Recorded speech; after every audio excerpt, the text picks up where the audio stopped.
Today we're talking side hustles. Did you know that many highly successful entrepreneurs didn't start their company until later in life? Like Henry Ford, he started Ford Motor Company at 40. His net worth in 1947, when he died, was $199 billion. Colonel Sanders, he franchised KFC at 62. He died in 1980. His net worth was $3.5 million, but KFC went on to be a huge success. Then we have Vera Wang. She started her company at 40. Her net worth was $650 million. Kris Jenner started Keeping Up with the Kardashians at 52. Now her net worth is $230 million. And of course, Martha Stewart, she published her first book at 41, and she just published her 100th book this year, and her net worth, $400 million. And some of these initiatives started as side hustles. This YouTube podcast is a side hustle for Norma and I, a passion project that currently doesn't pay the mortgage, so to speak, but it is something we love to do. So if you've always thought about launching a business, even while you're working full-time and you're over 40 and you've got a great idea or passion for something outside of your current work wheelhouse, then you're going to want to meet this guy right here.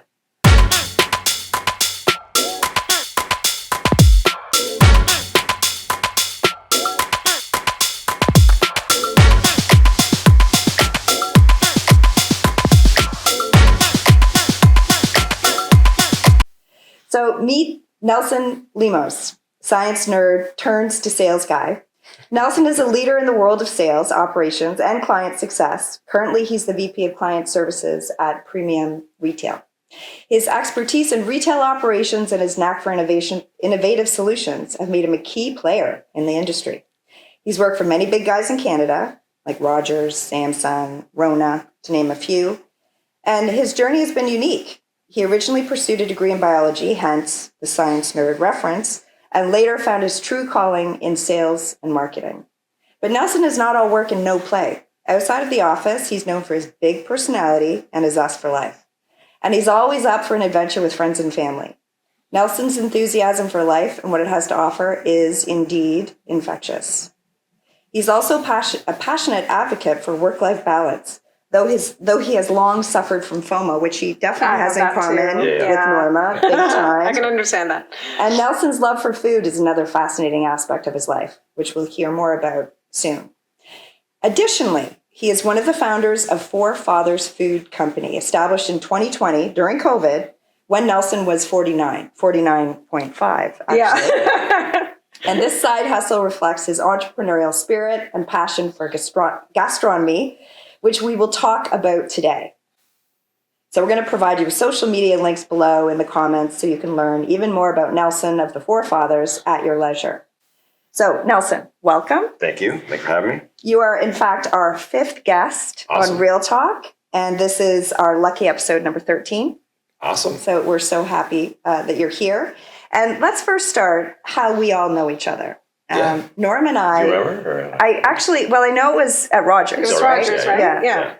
Yeah. So go ahead. Yeah, no, I was on. You guys were working on some programming for small business, and I was the event. On the event. Yeah. And I was on. I think at the time on either the enterprise sales side or the dealer business side. Was it RBO show? Was it one of those or something else? No, it was tied to data for small business. Yeah. So we did some events in Toronto. I was out in Vancouver with you guys. Okay. Where we did some programming out there. Yeah. And then I know at the time I was on the dealer business. So I just moved over to the director of dealer sales because I was out there with Susan Liberatore at the time. Right. Yes. Yeah. You know Susan. So she was out there with us. And that's how we kind of met, stayed in touch. And so Norm and I were looking through some of our pictures because she's got, what do you have, that hard drive of all the pictures of every event we've ever done. And we were trying to find a picture of the three of us. In 2007. Really? We found one of you. Really? But it wasn't with the two of us. Yeah. And I can't remember, it wasn't the Grand Prix, was it? I can't remember what No, not Grand Prix. No. I don't know. Big. Anyway, New York events. We've done so many events. And then there was the one in New York. Yeah. But then again, that was maybe that was the event. Anyway, so the long and the short of it is we go way back, like car seats. We've known each other a long time. Back like car seats. Yeah. That's an old expression about an old boss that I had. He was so funny. So first off, tell us more about your love for food. Yeah, I've been cooking, as a kid, I would cook with my grandmother.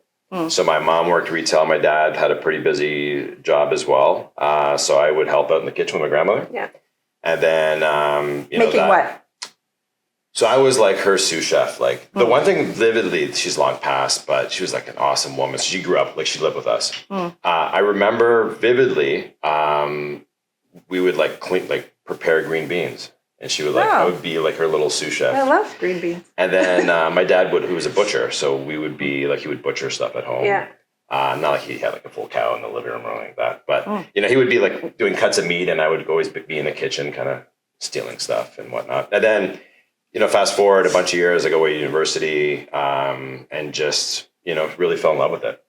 Had a chance to backpack through Europe. And that's where I think it cemented my love for food, connected to people, connected to culture, and being able to be in all these like cool little towns and meeting fishmongers and seeing like fresh food and like eating meals that you prepared by hand is really cool. And then, and the love of, preparing and the love of food is so different too. And like for me, it's one of those things where like, to me, it's two things. One is I like the creative aspect of it. So you can, in what I do day to day, like I don't really have sometimes opportunities to really apply a lot of creativity. So it allows that side to come out, to try things that are really unique or different flavor profiles. And then, like what's the craziest thing that you've done and pulled together that was really difficult to make, let's say, the most challenging?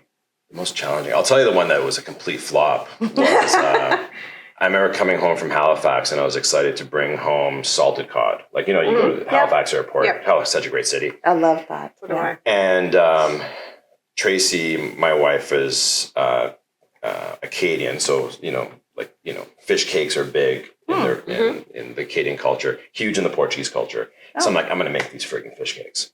So I speak to my mom and she's like, here's how to do it. I'm like, perfect. So, and I'm not a big recipe follower. I kind of get a bit of it. I'm like, yeah, I'm good. And I make these fish cakes and like Tracy has them and she's like, are you for real? She goes, what? She was like, you can't eat this. And I was force feeding, like it was burning. Like it was so salty. Oh. And she goes, oversalted. Well, it's salted cod. So I called my mom and I'm like, Probably not. I did exactly what you told me to do. Like let it soak in water for 24 hours. She goes, did you change the water? I'm like, no. So it was just like, things. It was so friggin' bad. But yeah, like, I fool around. Like I've spent a lot of, like, I really like Asian food. So we do like Asian fusion stuff. I love seafood, love Italian food. You get along well Have with you ever Michael. met Yeah. Michael? I haven't, but I follow him, right? So I'm sure you guys have to meet. I think the other thing is, and I wonder if Michael feels the same way, is I love like challenging yourself in the multitasking, right? Like having multiple courses going.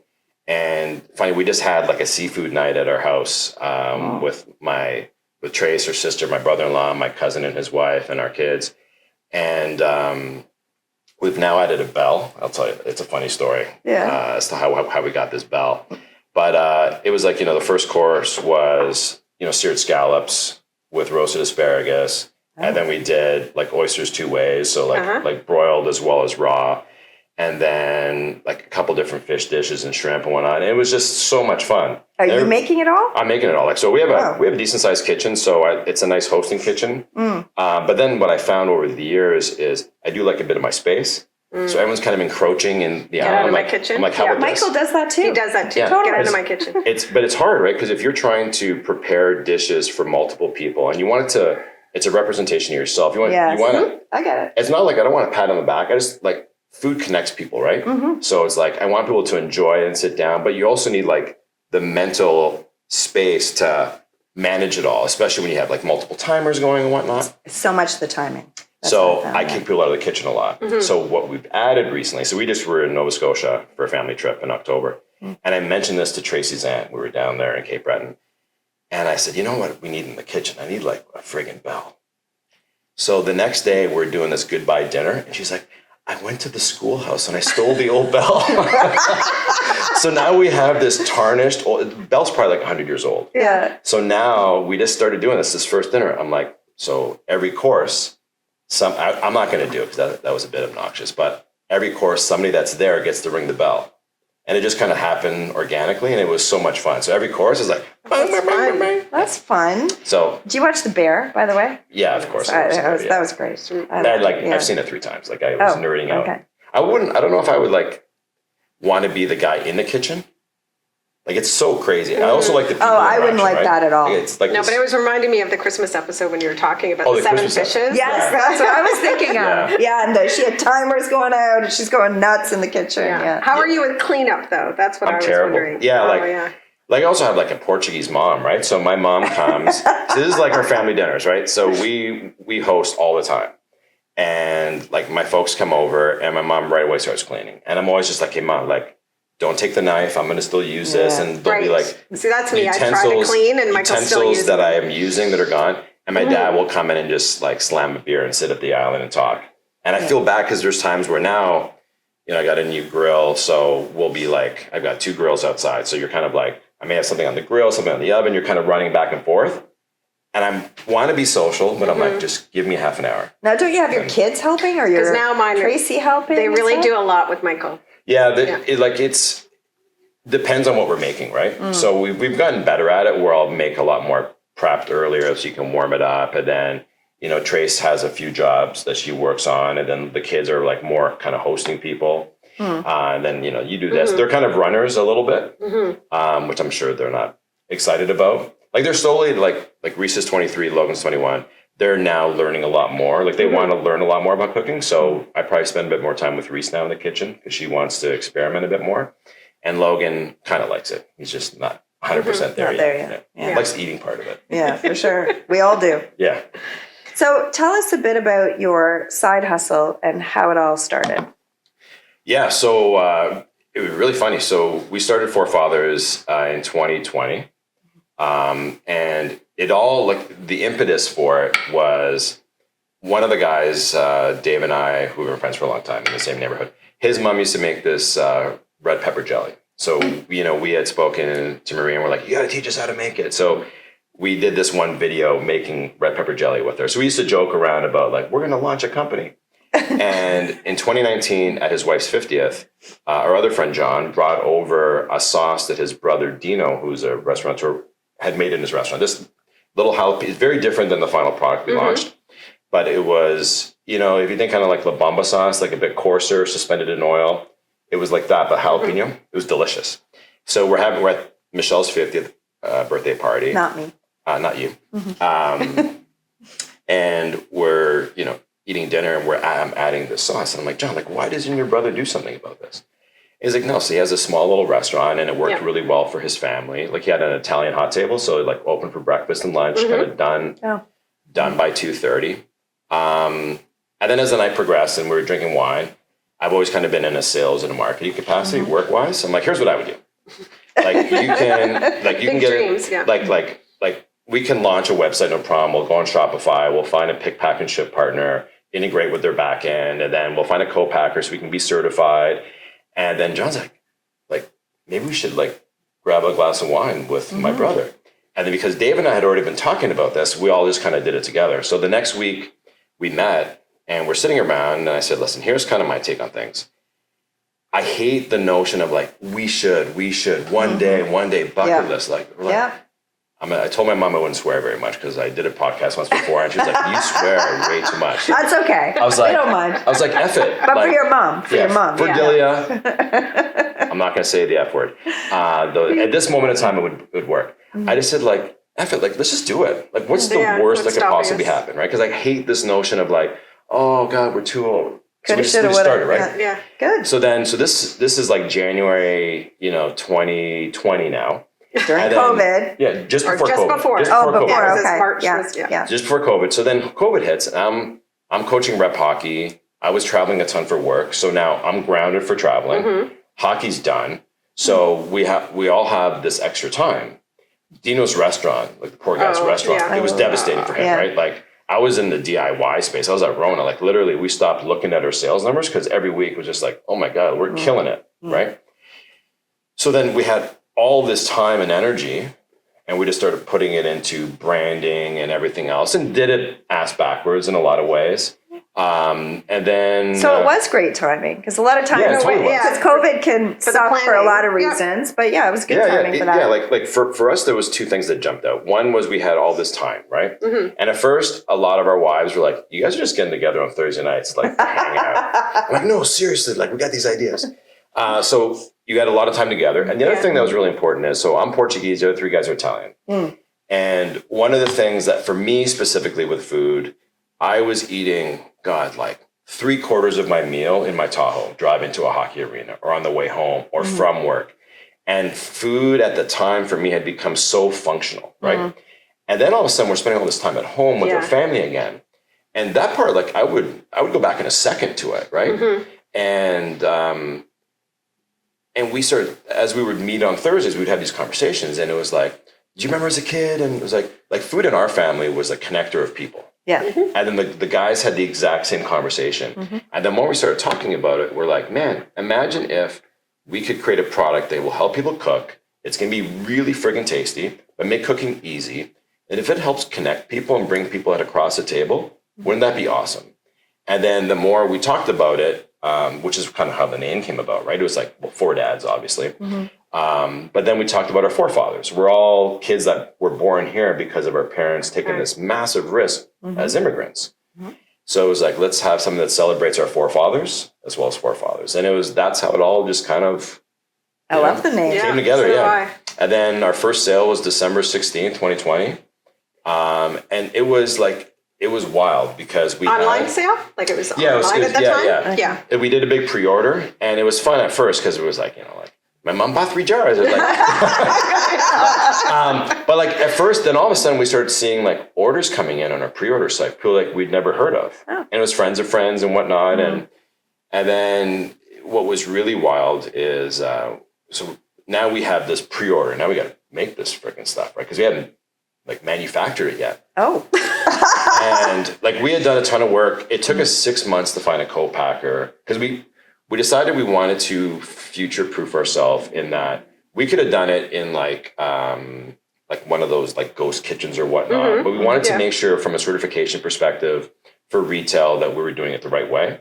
So we wanted to find somebody that was small enough to work with us and somebody that could scale with us. So it took us 6 months to get that. And the certification, that's a lot, isn't it? Yeah. Like, I mean, you need to make sure that you're certified so that you can sell it in Canada and the US, and, you have insurance. Yeah. And 2 of our products don't have vinegar in them. So we worked with NSF, which is an offshoot of Guelph University, to certify them and make them shelf stable. The other 2 that have vinegar, we worked with our co-packer, who's also a food scientist. So long and short of it, it's like production day, right? It's like literally December 14th. And it is like we were delivering 4 kids. Like we were expecting 4 kids, right? Yeah. And Dino he's our chef, right? And he was at the facility and he's like texting photos, right? And then he goes quiet. And I'm like, I'm at work and I'm like, dude, like what's going on? And he's like, I don't want to talk about it. We just need to meet up. We need to meet here at 5 o'clock. So we go down to the co-packer, and 2 of our products, so the jalapeno and the cayenne, came out different than what we expected. So Even though they were following the same yeah, recipe, like, everything was the it same. was commercialized and whatnot, but again, Different bad I'm taking from this. Well, what ended up happening is, so imagine you take like a recipe that's created in a kitchen. Yeah. In Dino's case, it was his restaurant kitchen. Yeah. But you're cooking it in like a pot of like say 5 So when liters. you Now we're cooking it in went a to kettle scale. of 200 liters, and a lot more dollars attached to that. They pulsed it longer than we normally would have pulsed it. In all the I don't even know testing. what pulsing Like is. taking like a Grinding massive immersion blender Okay. and kicking in. Gotcha. So because there's oil as well as the product, it actually like emulsified it differently than we expected it. Because we thought the jalapeno and the cayenne were going to be more kind of suspended in oil.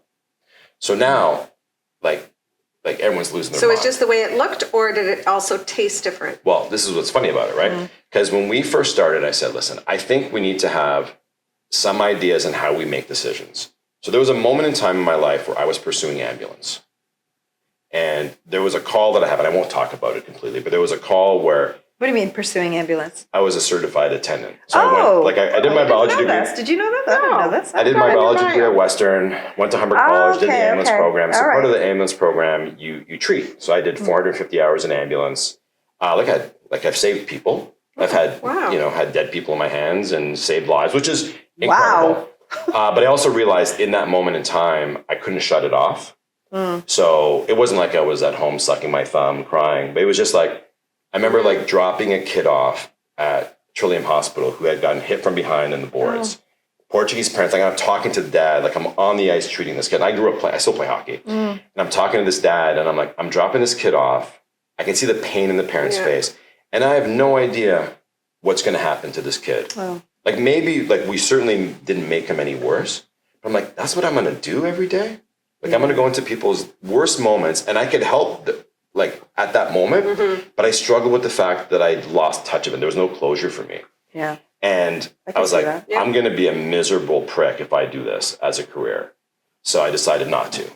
But like, which for me now, like nothing work-wise is scary. Like somebody dying in front of you, that's shit scary. Like I'll be nervous, but like as long as you're prepared to get through it. Anyways, long story short, one of the things you learn in ambulance is how to make decisions quickly. And there was this really clear process of like there was a call that we had, a car was split in half down on the Queensway. And like I've retold that story 100 times in corporate settings because I'm like, there is no moment in corporate that I've ever seen that's demonstrated better collaboration than that moment there. About like how you work together. There's no ego, clear goal, clear ways of making a decision. So fast forward to this business. I said, guys, we need to have some clear goals on how to make a decision. So it was always, is it good for the customer? Is it going to sacrifice taste? And what's it going to do to cost? And if it was good for the customer and if it was going to improve the product or improve the taste and we could afford it, let's do it. If it was going to sacrifice anything for the customer, like, why are we even talking about this? So now we have, like 50 cases of each product, 2 of which we're upset about. And I said, how about this? Let's all calm the F down. Let's meet up in 2 days. Let it all kind of simmer.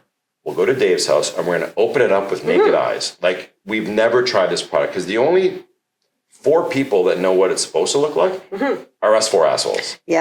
For nobody else knows. You guys are too close to it in that way. So then we get to which also made it great having partners, right? If it was just me, I would have lost my marbles probably. So we sat there at Dave's place and, we poured a glass of wine. There's a lot of theme of like, pouring a glass of wine. Thursday night drinking. So anyways, I said, let's just try it for the first time, like naked eyes. And everyone's like, taste is just the same. Taste the same. Texture's better. Like, God bless. Happy just accident. The color. Yeah, it wasn't even the color. It was like there was a vibrancy. It was the consistency. We expected those 2 products to be subbed in oil. So you thought there'd be a bit of separation inside the bottle. Yeah, and we're like... Talking the lingo over here. Good job. No, so for us, it was like, awesome, happy accident. Right. Nobody needs to know, but it allows us to figure out ways of handling shitty situations, right? If you look at it through the lens of the customer, it makes things way easier, right? So it's like, if it's going to be better for the customer, then let's do it. If we can afford it, you know what I mean? Yeah, so that all worked out, didn't it? Oh, it was completely, like the time, it was devastating. Yeah. And then it turned out great. So Great's a strong word, but it was amazing. It was a happy accident. It's worth celebrating, I guess. It was, so we had glass of wine. For sure. So you still have a full-time job. And you're involved with the Forefathers. So tell me about that. And you had mentioned something about I think it was the Sobeys contract. And it was. So tell me how you balance. It's hard as hell. I'm not going to lie. Like I think that there's moments in time where, like Tracy's been awesome. Like she helps out. She's our one paid employee. She grew up in food distribution, so she knows the space really well. So she keeps us organized. She's also like, as she jokes around, she kind of like rains on my parade because like we'll be walking the dog and I'm like, I got this idea, and she's like, I don't think it's gonna work. Just let me finish. She's like, wah, wah, wah. But she kind of grounds all of us, right? So she hears a lot of it. So we have that to help kind of manage, everything that's bouncing around your head. But it's tough. Like it's early mornings, late nights, a lot of weekends. This summer, we made a decision to spend less time demoing. The summer before, like last summer of 23 was really hard.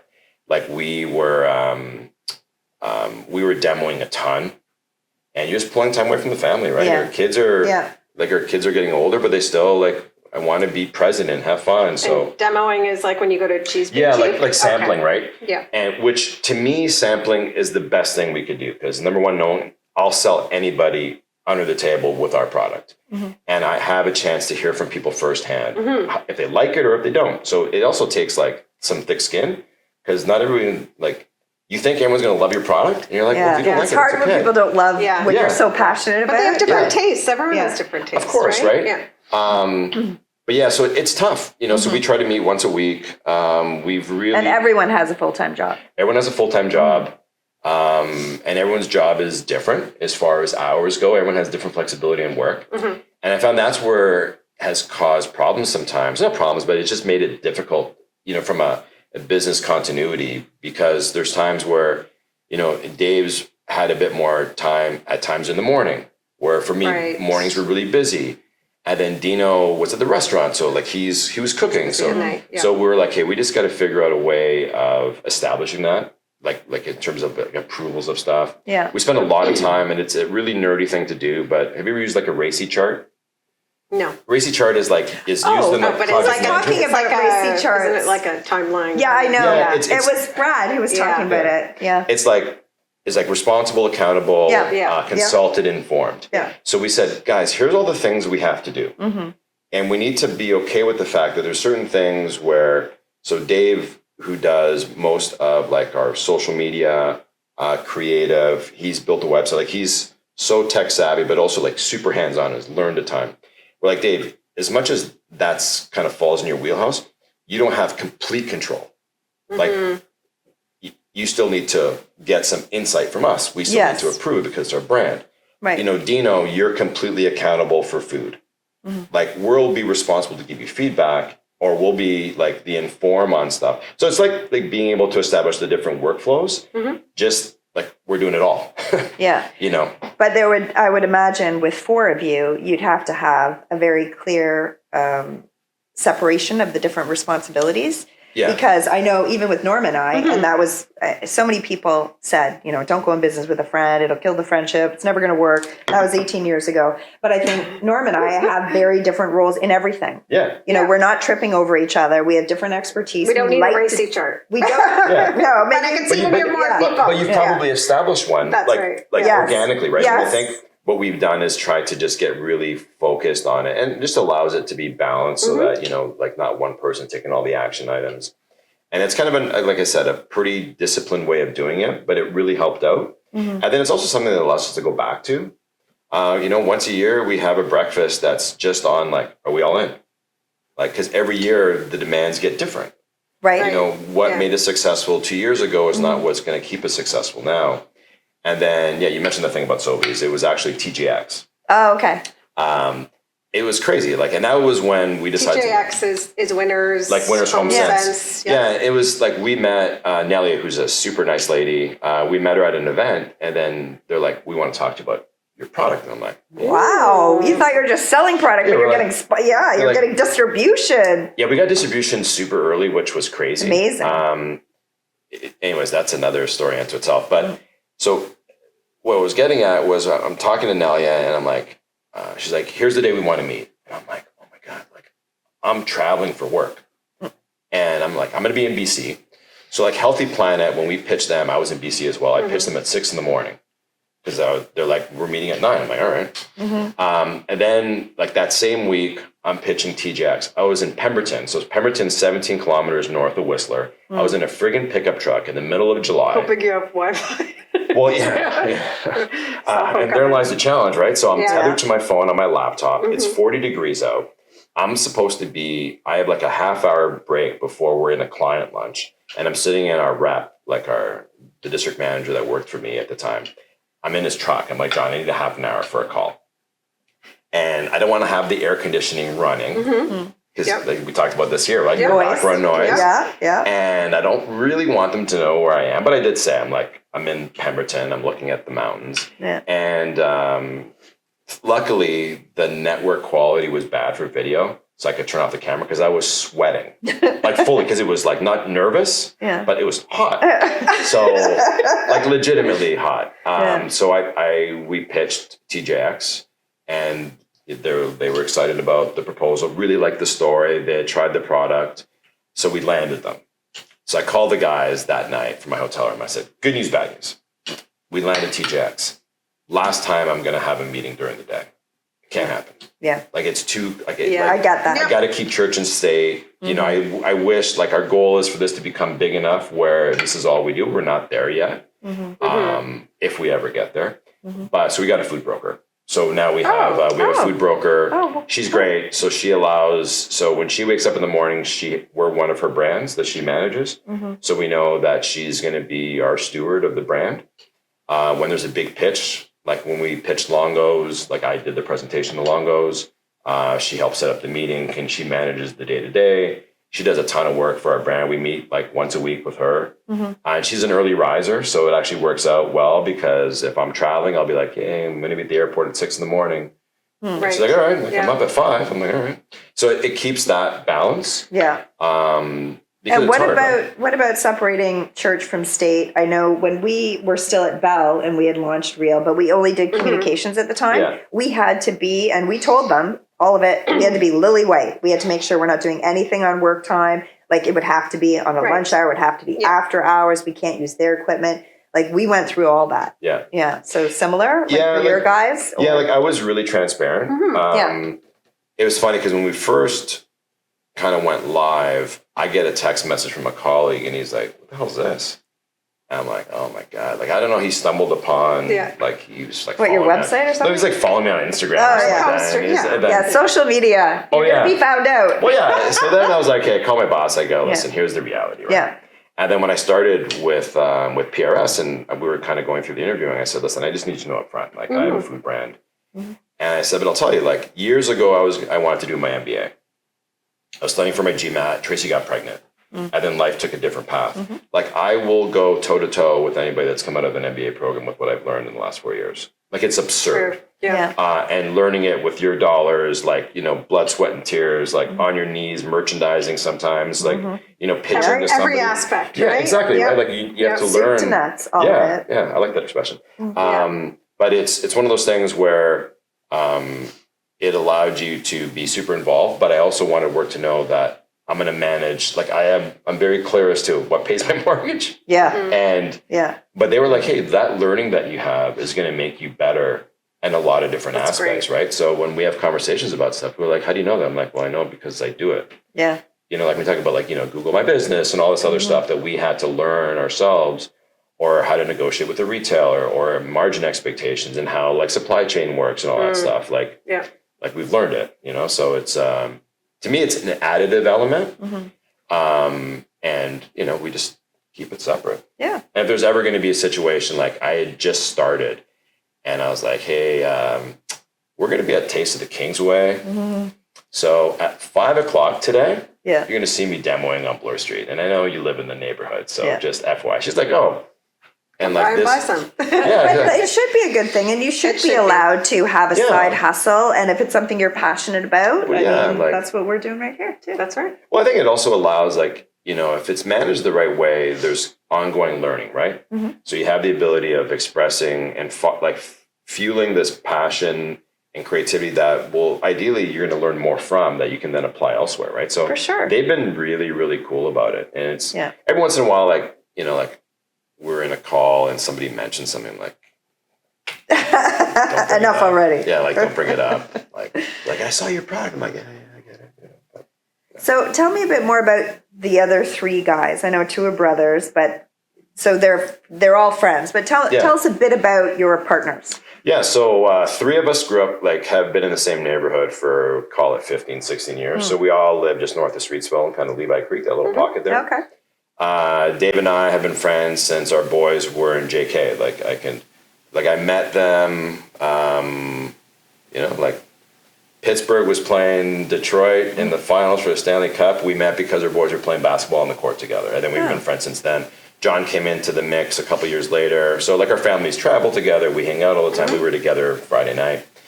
And then Dino's John's older brother. Right. So 12 Dino's kids. the chef with Dino's the the chef. restaurant. 12 kids. What Dino's, restaurant is it? By Yeah, the I was way? going to say, we have to He's tag him. closed it, actually. He sold it July. It was okay. called Pronto Cafe and Eatery. It Okay. was at Tompkin and Pacific Circle, like Tompkin and Dairy. Okay. Yeah, I know where you are. Yeah, so he's exploring different opportunities to kind of go back and kind of channel. It was really hard watching him go through COVID. Mm-hmm. Like I said, like our industry was ridiculous. Yeah, you did well. Dude, we were killing it. Yeah, And ours didn't. Yeah, like, it was really hard, right? Yeah. And imagine he'd be like, Nels, like he's selling perishable goods. So That's right, one yeah. week, he would have to, get ready to serve customers and serve customers with a quality of product. And then it's like, oh, the restaurants are closing, or you can only go curbside. He's like, I'm gonna go curbside. Yeah. So I just bought like $300 worth of romaine because romaine went up, 10x in price, and I got to throw it all away. Yeah. So it was devastating for him, which I think, I can't speak for Dave and John. I know for me personally, it was almost that I'm going to lean in even harder on this product because it was his baby, it was his idea years ago to create the product. So it was kind of like, how do we support him to kind of bring this to life? So Dino had a restaurant. Dave has worked in the automotive industry for a long time. He was like a high-end service manager. And he's also just kind of a techie nerd, right? So he built our Shopify site. It's funny, he's like a ready, fire, aim. I'm the guy that kind of pulls us back a little bit. But he's like such an action-oriented guy. John's worked in banking for a long time. So he's at Scotiabank. Now he was at RBC for a long, long time in his career. So he has a degree of detail and focus, and I'd rather eat glass Maybe the finance stuff? than read like a contract. So he'll be a little bit more He'll involved do in that, that. okay. He manages kind of our cash flow and stuff like that. I lean more on the sales and branding side. Right. So it all kind of pulls together, but And then you have the one mother. yeah, Tracy's the one mother that kind of keeps it all together. And Trey does all the back end stuff, right? Yeah. She helps us out reporting. She does a lot of the customer service issues. That's great. Any sort of she keeps us glued as it relates to the things that we don't see, right?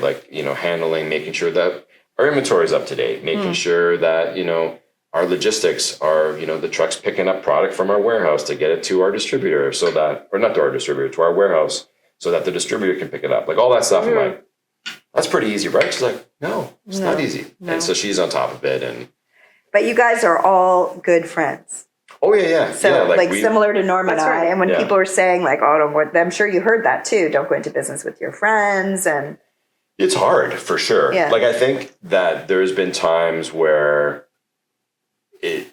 I would say there's been tenuous moments where, we may be it's tough industry, right? It's a really hard industry. Yeah. Where, things aren't going well, you're frustrated at each other, and now you're at a family function together, or you're at and then it's I think we've been trying hard to make sure that we do a lot of stuff that doesn't involve talking about forefathers at all. But not Thursday night. No, but I thought about that at dinner parties because you are all friends, and it is hard because now you have all the forefathers together. So let's talk about this, and then you don't want to have all four of you talking about work things. Yeah, I don't want to talk about work all the time, right? No. Dino, we see Dino mostly kind of at meetings, so he doesn't hang with kind of our circle of friends, if you will, because that circle of friends has kind of been consistent. Yeah. He'll be involved. He'll be involved every once in a while. But yeah, to your point, it's super boring for everybody else. It was Right. well, geez, you know what the distributor said? But then you still feel like you're working. You do need that Yeah, you kind of shut it shut off, off right? time just to back to the enjoyment you had and just relaxing and the love of food. Well, I think there was this sometimes this badge of honor for, especially during COVID, there was this whole I work 9 to 5 and 5 to 9. And mentally it's exhausting. Yeah. And there was, I remember a while ago going this summer going on vacation, and I was like, I just mentally need to escape. I don't want to worry about my work, and I don't want to worry about cash flow and this, and us losing a listing with somebody, or getting delayed on production. You need to shut it off. Yeah, at first it was oh, I'm grinding it, isn't it so cool? And you're like, it's crazy. Yeah. Just want to like chill the hell out. You know, it's too much sometimes. So that's like that fine balance that we're trying to achieve. And when you said you finally just said, let's just do it. And you said you did some things wrong or whatever. And hindsight is 2020. But is there anything specifically that you would do differently?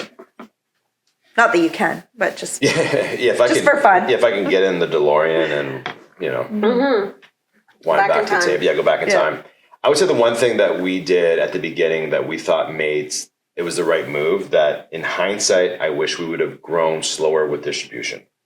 So we landed, we started selling December 16th, and we were pitching to the largest national distribution for health foods in January. Wow. They had a call out to an incubator program they were building. Yeah. And a buddy of mine who had a really successful company is like, no, it's like, reach out.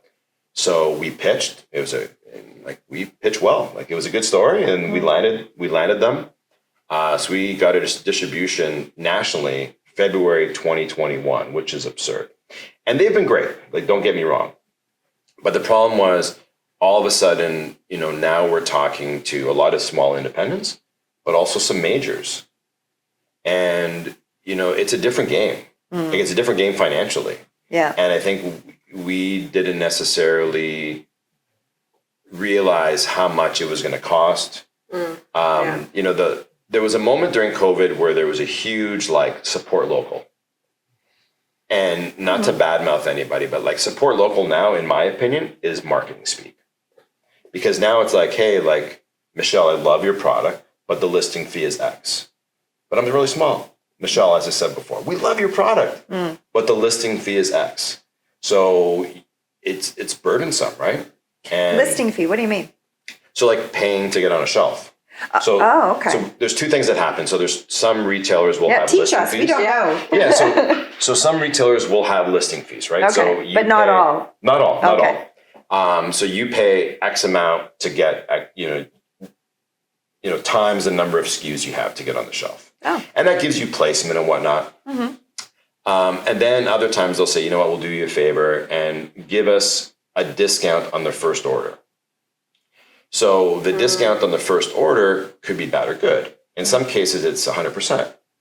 So we're also we're selling the product to the distributor. The distributor's making that full amount. Right. So what we get charged is not our cost. It's what they would charge a retailer comes back to us. Okay. So there's been a couple of retailers that we've landed that have worked out over time. But I was like, oh my God, that's awesome. I'm like, yeah, but it costs us a lot of money. Like, now we need to sell. Like, there's a retailer that we were talking to. Costs you a lot to get on the shelf, but it's not guaranteeing people are buying your product. You're not on an end cap. You're not. Yeah. Like, we said no. There was an opportunity we said no to that. It was a big opportunity. They wanted a free fill. So it would have cost us, you know, call it, I don't know, $55K plus production. So call it, we're out, you know, quick math, $85K. Like, before we've sold a product. Yeah. And now you're in the hole. Like, we're a small business. Like, that is like, it would have killed us. So we said no. And, you know, there's a bravado, I think, sometimes to land a big retailer. But again, I should have said that I talk too much, but at what cost? So I think if we would have gone back, we would have said, you know what, like, you know, we started with a small food land up in Victoria Harbor. Cheese Boutique was our number 2. They've been awesome to us.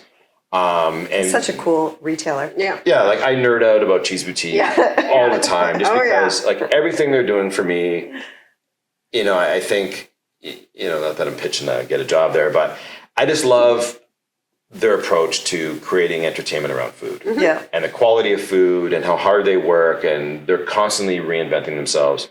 But in hindsight, I wish we would have said, okay, you know, we landed Cheese Boutique, and then we would have gotten, like, you know, we got Lazar Bakery, and then we had, you know, Molly Sa. And then all of a sudden it was like, now we have an opportunity at every IGA and Fresh Street Market in BC, but it's going to cost you X. So we're like, oh my God, like, that seems like a really good idea, and we want to do right by our distributors. Let's go for it. And it's worked out, but it took time to pay back, right? And for a small company where cash flow is really important, like, if you're not on top of your cash flow, it becomes like suffocating. So I would say, like, growing maybe a little bit slower, would have been how it would have changed things. But the reality is, like, we're in over 300 stores. It still freaks me out. Right. Yeah. We're in over 300 stores nationally. We've got a great product. And It's amazing. yeah, like, You've said a couple of times that you pitch well and they like the story, they like the product. Do they like the story better or the product better? no, you know what? Like, I think everyone really appreciates the quality of the product. Yeah. Like, we made it purposefully to have more texture. Like, and I think what we struggle with sometimes is telling, like, if I say to most people, like, do you like hot sauce? They're like, well, it's a very polarizing product, right? So we've actually changed when we talk to customers. We're like, do you like spicy food? Is how we talk to them. Yeah. And if you don't like spicy food, well, you're definitely not going to like our product. Right. Because when we said, well, do you like hot sauce? They're like, I have Frank's at home. I put it on my wings. And we're like, no. Like, it's very different. The texture is very different. It's from a gourmet versatility, it's very different. Whether it's a marinade, a recipe ingredient and a topping to finish your dish. We do a lot of work with people that do that barbecue. So it's a great binder to put underneath, rubs and whatnot. Like, I can crank out crazy dishes with it, but I wouldn't do that with the traditional hot sauce. Right. I wouldn't make a really nice pasta sauce with a traditional hot sauce, but I could use, like, the cayenne has basil in it, so it's killer. Like, that's, anchovy paste, some pasta water, some fresh cheese, and you have a really fast sauce that is delicious, but that's harder to explain. You know what I mean? Yeah. Does that make sense? Yeah, but I think the other part of it is, I'm sure the product is amazing, and I'm sure everyone's going to want to try it and buy it. But it's also, you have a great story. It's a great story. Yeah, the story's fun. Like, I think people gravitate to it. Like, I think that there's I think people are like, you guys are all in your, like, 50s. Like, what's your problem? Like, you guys bored? Like, no. It was done, like, really, like, it was all about, like, how do we create a product that people are going to love, help them eat more, connect families a little bit. So when we do demos, it's really easy to tell that story. Yeah, I bet. And I'll give you one funny story. Like, we were out in, I was in Regina, and I was going to dinner with somebody from the chamber. Like, it was like a work thing. So I had like a half hour before dinner, and I was with our rep locally. I'm like, hey, we're in Dad's Organic. Do you mind if I go in? He's like, can I come in with you? I'm like, yeah, sure. It's like 5:30 or whatever it was. I'm just making sure everybody knew I was off the clock. Yeah. So I walk in the store, and it was like middle of COVID. I got my stupid mask on. Yeah. And, they're like, do you need help? I said, I'm actually looking for your hot sauces. They're like, oh, they're down that aisle. So I go down the aisle. And then the woman comes back and says, did you find what you're looking for? And I said, no, I'm actually looking for Forefathers. She goes, oh my God, we love Forefathers. We have it by the meat counter because our butcher really likes talking about it with our customers. That works. And then she's like, how do you know about the brand? And I'm like, I'm one of the donkeys on the label. She couldn't tell because of the mask. Yeah. And she's like, seriously? And then, like, Barry, the butcher, comes out. He's like, oh my God. Like, we start talking to him. And we leave the store, and I'm pretty composed. And Paul, my district manager, who became really good friends, he's like, dude, I'm freaking out. He goes, that was awesome. I said, yeah, it was pretty wicked. Yeah. Like, Regina. Yeah, they love the we're product. a bunch of idiots from Mississauga. Like, that part, like, we've had moments like that, and it all of a sudden, like, all those days where you want to smash your head against the wall because it's hard, that all goes away, and you're like, wow, like, maybe you are breaking through. Maybe not as fast as we would want. And success is all relative, right? Yeah. Yeah. But it would, like, those are those moments where, like, holy shit, like, maybe we are making a bit of a difference, and people that, provide us really great feedback and whatnot, like, that is always nice just to kind of, like. And I think if you do it for that reason, as you just said, you want to connect people by food versus the monetary reason. That's the money comes later, but it's the right way to go about. It is passion. It's passion. Oh, if we did it purely just to, like, make a gajillion dollars, we probably wouldn't have done it. Yeah. It's like, it's a crowded space and all this, like, but it's funny. But yet it's breaking through. Yeah, it's breaking through. And I think, there's, those are those things that really drive us and fuel it. And then when you get feedback, and then you see people use the product and whatnot, and it's just like, I don't know.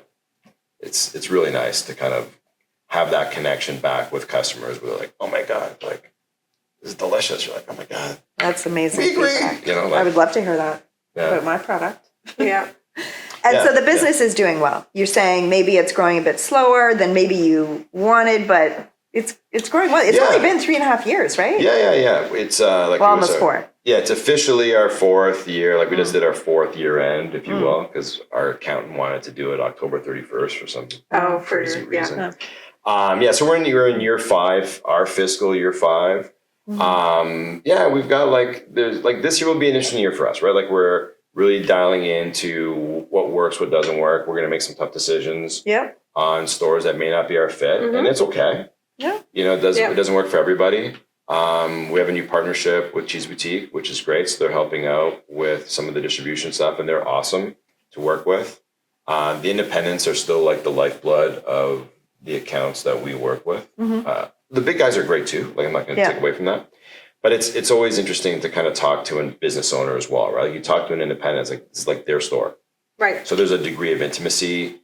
We get that as well, like when we visit stores and get to know the managers, to get them to have a bit of a connection to us. So there's a lot of stuff on the go, and it sounds not paying like my you've done mortgage, great. though. No, well, I get that. So what would you suggest to anyone who wants to start a side hustle and or start it with friends? Like any advice you'd have? Yeah, side hustle first. I would say just get really dialed as to like why you want to do it. Like what are you trying to achieve? Like we weren't trying to build like a hot sauce company. We were trying to like create a product that helped people cook delicious meals easy and healthy. Nice. So I think if you can establish, it sounds kind of corny. Like I'm not going to quote Simon Sinek, but it's like, I think it sounds great. No, but like why are you doing it? Yeah. Because it's not easy. Let's start there. That's and absolutely. I think the other thing that you need to really like man up or cowboy up. I saw Yellowstone, episode 2 yesterday. They said cowboy up. So you need to embrace the tough stuff because, like doing a cool event, like, when we did a fun bar event to launch, right? Like those are fun things. But if you don't find fun in like getting up early, getting into a spreadsheet and, going to a store and it's like, oh my God, like, it's merchandised improperly and get on your hands and knees and like re-merchandising it. If you don't find fun of that, whatever, the side hustle is, like if you don't find fun in the dirty stuff, you're going to hate it. Yeah. But if you can embrace the hard, you're going to friggin' love it, and I think that's the starting point. The friend side is tough. Like, I think you just need to be really aware of the type of friendship you guys have, right? And I think that we were all good about, for the most part, being like, like, F you, okay, let's move on. Yeah. And, I think trying to establish... Yeah. You know what? No, but I think it's just always making sure that, we're friends first, right? So we're not going to do anything that's going to sacrifice our friendship. When it stops being fun, if you don't enjoy it, then you have to reevaluate. Yeah, and I think there's been moments where it's gotten tough, and it's real life, right? Yeah. I'm wearing this stupid mustache for Movember because it means a lot to us. Like one of the guys is going through it. Yeah. Like that shit's real. And, I think you need to be able to kind of really balance that and make sure that your friends come first, that your friendship comes first. And if it can work out, and if you're lucky to have complementary skills, and then get a really good accountant. Yes. Like I would say, like find a really good accountant that can help you, like, plan your cash flow properly, like help you with kind of some of that, like, business planning that not everybody has instinctively, right? Because it's really fun. And all of a sudden you're like, I'm going to pay our bills. Like, we got to pay for production today, but I don't know if that was... Yeah, you answered my question for sure. I have one last question. Yes. Just, I didn't swear, I don't think. So my mom's going to like, be okay with me. I'm asking this for Michael. Maybe, you're ever expanding to 5 fathers? Yeah. Like a collab? Yeah. He makes some mean red pepper jelly. Hot oil. That's true. That. Yeah, it's funny you say that. Like, I think for us, one of the things we're talking a lot about is... partnership and collaborations is a really good opportunity for us. So we have like some guys that are our ambassadors that we seed with product, and they've been awesome. Whether like Emily, who she just graduated with a nutritional degree from Guelph. She had this like student lens and cooked this beautiful food. There's this guy Mitchell, who's an incredible griller who lives out in Amherstburg. Wyatt, who lives in like Vanderhook, BC, north of Prince George. Sophie, another girl that we work with, who's a really great cook. She just moved to New York. So that's a really good easy opportunity. Yeah. And at first for us, it was just like they liked our product and we love supporting them. They support us. But there's also a few brands that we're talking to now about doing different projects with. Oh, collabs. So, yeah, complete collab. Like there's 3 that are percolating around that we think would be like genuinely beneficial to both of our brands, and it's not forced. Like it could be kind of fun. So that will be hopefully something that we talk about. So we might see sooner some than new later. stuff. Yeah. There's some new flavors we're toying with. We want to go a little bit hotter. We want to add a bit of sweet to it. So we have like in my fridge, we're the guinea pigs, right? So it also allows Dino to unleash a bit of creativity. Yeah. And we get to try a lot of different flavors. And so we're just kind of fooling around on what do we, we're going into a bulk size for restaurants. So yeah, That's great. there's a lot of friggin' plates in the air. Yeah. In here, it's like Yeah. complete chaos at times. We try to keep it nice and calm, but it's like, how do we take, like here's our strategy. I think this is probably the other thing for like a side hustle is, and I learned this. I was told this once years ago in a meeting, and it was so humiliating, but it stuck with me. It's like land your strategy first, and then apply your ideas against that. Don't create a bunch of ideas looking for a strategy. And it's suited us well over time because it's easy to come up with ideas. If the ideas aren't connected to what you're trying to do, then it doesn't work. It's ideas for the sake of ideas, right? And I think that is hard, I think, for a lot of side hustles, especially, and small business for that matter, right? For sure. It's just always like, you see an idea like this would totally work. It's like, but also be okay with the fact that maybe it's not now. Like put a pin in it. Maybe they'll come in 2 years, but it's a great idea. This doesn't line up to what we're trying to achieve, right? So I don't know. Yeah, well, I think when we decided we were going to reach out to you to see if you could be on the podcast, because you were talking about you'd seen Nelson and he launched it now and he was big into food. Oh yeah, like, when wow, I saw they you were watching you. I was like, whoa. Yeah, Longos was crazy. Like that was a big it's deal. amazing what you guys have done in a very short period of time, for sure. Yeah, it was funny. Like I was in, my chiropractor is in Bolton, so I was out to see Allie I think it's like maybe 8 months ago. And I went, there's Garden Foods, which is now a Longos bought Garden Foods. And I'm like, I'm in the area. I'm going to go see how our products are on the shelf. And I see a woman, like she's got 3 things in her cart and she comes walking up and she grabs her product, keeps walking. And I was like, excuse me, like, why did you buy that? And how did you hear about it? She goes, oh my God, like we bought a jar last week. My son brought it home. One of his friends introduced it to us. We crushed it in a week. She goes, why do you ask? I'm like one of the owners. And she like almost started crying. I'm like, this is fucking bananas. Celebrity. You're making people cry in the grocery store. That's like a whole my new goal. level. Crying in aisle 5. Yeah, I was like, is it my graphic? No. Yeah, I don't know. Like it's still super fun, right? So Yeah. That's great. Well, that's it for this edition of Real Talk. I'd like to give a special thanks to Nelson for joining us today, sharing your story, and being our 5th guest on episode number 13. Yeah. And I'm sure it's awoken some of the dormant entrepreneurial ideas in our viewers. And I want everyone to remember it's never too late to start your side hustle. Yeah. And until next time, we're going to cheers here. Cheers. Be real and start a business.